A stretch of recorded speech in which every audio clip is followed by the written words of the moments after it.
नमस्कार, मैं ओमदेव। आज हम हैं नोएडा में। हमारे साथ है प्रवीण कुमार भारती जी।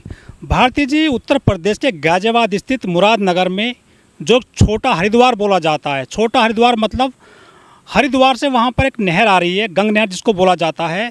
तो छोटे हरिद्वार में वो नहर आती है, जो गंग नहर है, वहाँ लोग स्नान करते हैं और वहाँ कपड़े बदलते हैं। महिलाएं पुरुष बड़ी संख्या में नहाने जाते हैं। आजकल वहाँ बहुत बड़ी भीड़ लगी हुई है, आस्था का केंद्र भी उसको कहा जाता है। तो वहाँ एक चेंजिंग रूम बना हुआ था जहाँ पर महिलाएं कपड़े चेंज करती हैं। एक महिला जब उसमें कपड़े चेंज करने के लिए गई चेंजिंग रूम में, तो उसने देखा वहाँ एक हिडन कैमरा लगा हुआ था उस चेंजिंग रूम में। महिला को जब आभास हुआ कि यहाँ को रिकॉर्ड होता है हमारा ये अंदर का जो हम कपड़े चेंज करते हैं, उसको बड़ा धक्का लगा। उसने जब वहाँ पे एक महंत है, मंदिर भी है वहाँ पर, तो उसने महंत से शिकायत की कि आपके इस चेंजिंग रूम में एक हिडन कैमरा है और उस महिलाओं की नग्न तस्वीरें वहाँ रिकॉर्ड हो रही हैं। तो उसने उसका विरोध किया और उसके बाद में वहाँ पूरा हंगामा हुआ। तो इस पूरे मामले को लेकर क्या कहना है आपका?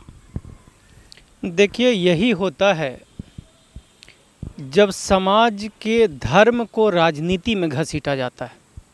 आज आप देख रहे हो कि जितने भी हिंदू धर्म के पुजारी हैं, बाबा हैं, जो भाषण देते हैं जाकर के, जिसको आप लोग कहते हैं कि धर्म पे जो लोग चर्चा करते हैं, ये लोग एक खास राजनीतिक पार्टी को सपोर्ट करने में, उसको प्रमोट करने में और उसको वोट दिलाने में लगातार ये लोग अपनी पूरी कोशिश कर रहे हैं। इसका मतलब ये होता है कि जो धार्मिक आस्था का विषय है उसमें जब राजनीति जाएगी तो वहाँ पे राजनीति से पावर आता है और पावर आदमी को करप्ट करता है। ये जितने भी बाबा लोग हैं जो खास करके धर्म के आस्था के विषय में जो राजनीति करने का प्रयास कर रहे हैं, इनको कहीं ना कहीं सत्ता का लाभ और सुख लेने का आनंद मिल रहा होगा और उसी में ये लोग गलत काम करना शुरू कर देते हैं, जिसका कि ये एक वानगी है जो आप देख रहे हो। ऐसे कई सारे बाबा हैं जो गंदे गंदे काम धर्म के आड़ में कर रहे हैं और उनको सारा समर्थन सत्ता से मिलती है।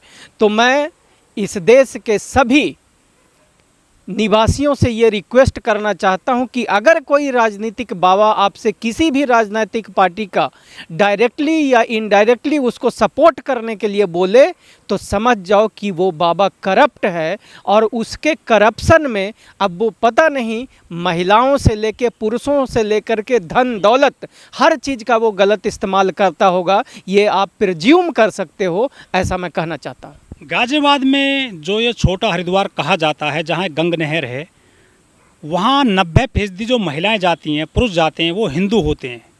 वो एक उसका धार्मिक केंद्र है। यदि वहाँ पर ऐसी कोई घटना होगी महिलाओं को लेकर, तो फिर समाज में इसका क्या मैसेज जाएगा?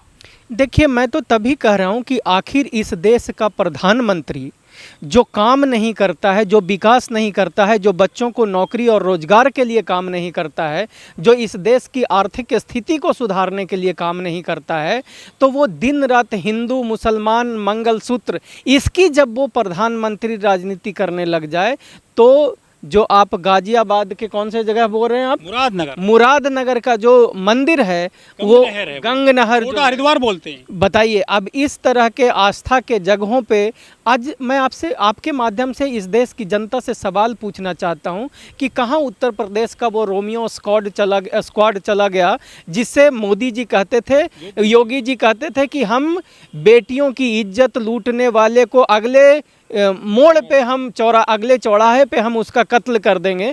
कहाँ चले गए योगी बाबा? इसका मतलब जब आपका परिवार रिश्तेदार, मैं परिवार रिश्तेदार इसलिए कह रहा हूँ क्योंकि ये 10% वाले लोग सारे जनरल कैटेगरी में आते हैं और ये सब एक दूसरे के भाई बहन हैं, रिश्तेदार हैं, जानकार हैं। तो जब उनका रिश्तेदार और उनका जानकार 10% वाले नेताओं के जब कोई क्राइम करते हैं और करप्शन करते हैं, तब इनका बुलडोजर कहाँ चला जाता है? तब इनके द्वारा महिलाओं को सेवा और सुरक्षा देने वाली वो रोमियो स्क्वाड कहाँ चला जाता है? तो मैं कह रहा हूँ ये सारा ढकोसला है और इस देश के 10% नहीं मैं बोलूँगा, क्योंकि 10% में 5% तो महिलाएं ही हैं। ये जो 5% लोग हैं जो अपने आप को ऊंची जाति और ऊंची कैटेगरी के लोग समझते हैं, ये लोग इस देश की महिलाएं और जो गरीब शोषित वंचित लोग हैं उनकी इज्जत अस्मत से लेकर के उनके अर्थ धन संपत्ति तक लूटने का काम करते हैं और सत्ता का उसमें उपयोग करते हैं। हमारे देश के गृह मंत्री हैं अमित शाह जी, वो यूपी में आते हैं तो बोलते हैं कि यहाँ महिलाएं रात को 12 बजे भी कहीं भी आ सकती हैं, जा सकती हैं। लेकिन गाजियाबाद में जो ये छोटा हरिद्वार है, वहाँ खुलेआम महिलाओं का जो है नग्न तस्वीरें बनाई गई हैं। एक धार्मिक स्थल है वो छोटा हरिद्वार। तो बीजेपी के लोग ये भी कहते हैं कि हम बेटी बचाएंगे, बेटी पढ़ाएंगे, बेटियों को आगे बढ़ाएंगे। आखिर बेटी फिर किससे बचाई जा रही है? यहाँ पर कौन लोग हैं जो बेटियों का, बहनों का, महिलाओं का शोषण कर रहे हैं? देखिए, यहाँ पे एक बात आपके माध्यम से मैं और बता देना चाहता हूँ कि इस देश के राजनैतिक सत्ताओं पर या संसाधनों पर आज के तारीख में इस देश की 5% आबादी जो ऊंची जाति के लोग हैं वो बैठे हुए हैं। और जिस दिन उसमें सत्ता के संसाधनों में और मीडिया में, और जिस दिन ये सत्ता के संसाधन और जो है गरीब, कमज़ोर, लाचार लोगों के पास आ जाता है तो ये कहने लगते हैं कि क्राइम हो रहा है, करप्शन हो रहा है। लेकिन जब इनके परिवार, जानकार और रिश्तेदार करते हैं किसी भी प्रकार के क्राइम तो उस पर ये मुंह बंद रखने का काम करते हैं। और ये औरतों का इज्जत और असमत लूटना कौन सी मोदी जी की और योगी जी की और अमित शाह की बात आप कर रहे हो? जिसको अमित शाह ने और मोदी जी ने अपनी बेटी कहा, उसको नग्न करने वाला, उसकी इज्जत और असमत लूटने वाले को मंत्रालय में राजनीतिक फायदे के लिए जब उस पर कार्रवाई करनी होती है तो मोदी जी चुप रहते हैं। ऐसे आदमी की क्या अपनी अस्मिता है? उसकी क्या इज्जत और मान सम्मान है? अपने आप को कहने वाला कि हम भगवान का रूप हैं। अगर भगवान का रूप हो तो तुम क्या, कहाँ वहाँ की बेटियों का नग्न तस्वीर लिया जा रहा था? जब तुम्हारी अपनी बेटियाँ, जिसको तुमने कहा कि ये हमारी बेटी जैसी है, उनकी जब इज्जत लूटी जा रही थी तो तुम कहाँ अपने आप को भगवान होने का दावा करे और एक बेटी की इज्जत और औरतों की इज्जत न बचा सके? तो लानत है ऐसे लोगों पर। लेकिन भाजपा के लोग तो कहते हैं कि मंगलसूत्र बचा रहे हैं महिलाओं का, नारी वंदन शक्ति की बात करते हैं। बहुत सारे महिला संगठन है हमारे देश में, महिला आयोग भी है, और जो महिलाओं के नाम पे संगठन चल रहे हैं वो महिलाएं कहाँ गई? जो भगवाधारी, दुर्गा वाहिनी, फलानी ढिकानी, वो इन महिलाओं के पक्ष में क्यों खड़ी नहीं हो रही है जिनकी जो है नग्न तस्वीर ली गई हैं हरिद्वार, छोटा हरिद्वार में?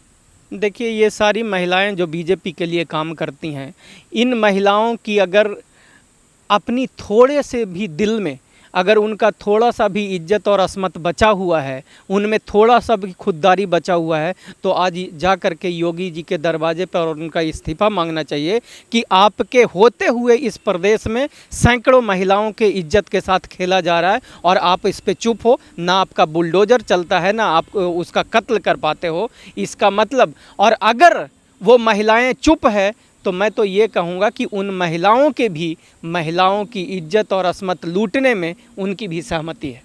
यदि ये जो आरोपी हैं, महंत हैं, जो गोस्वामी पंडित बताए जा रहे हैं, जो फरार हैं, उन पर मुकदमा दर्ज हो चुका है, गाजियाबाद पुलिस बड़ी तरीके से कार्रवाई भी कर रही है।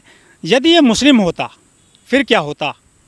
तो आज बवाल होता। बवाल इसलिए होता क्योंकि इस देश की जो मीडिया है, उस मीडिया संसाधनों में आप 90 से 95% 10% वाले लोग देखोगे। तो जब, और उनका काम है कि अपने लोगों को, यानी 10% वाले राजनीतिक नेताओं को फ़ायदा पहुंचाना, और हिंदू के नाम पे बड़ी आसानी से ये इस तरह का फ़ायदा उनको लाभ पहुंचाया जाता है। लेकिन जैसे ही आज एक ब्राह्मण समाज का व्यक्ति ने औरतों की इज्जत और असमत लूटने का काम किया, ये सारे ब्राह्मणवादी मानसिकता के जितने भी मीडिया, पत्रकार, दलाल, चापलूस, चाटुकार या जितने भी विशेषण आप उनके लिए गंदे यूज करो वो कम पड़ेगा, लेकिन इनकी नीचे गिरी हुई स्तर को वो गालियां भी नहीं संभाल पाएगी, क्योंकि ये बहुत ज़्यादा हद तक गिर चुके हैं। लोग कहते हैं कि पाप करो और गंगा में नहाओ, क्या इसलिए वहाँ पर ये पाप किया जा रहा था महंत के द्वारा? देखिए, मैं तो धर्म पे बहुत ज़्यादा बोलना नहीं चाहता हूँ, लेकिन मेरी नज़र में धर्म कुछ जाति विशेष लोगों को आर्थिक लाभ पहुंचाने के लिए धर्म का इस्तेमाल किया जा रहा है।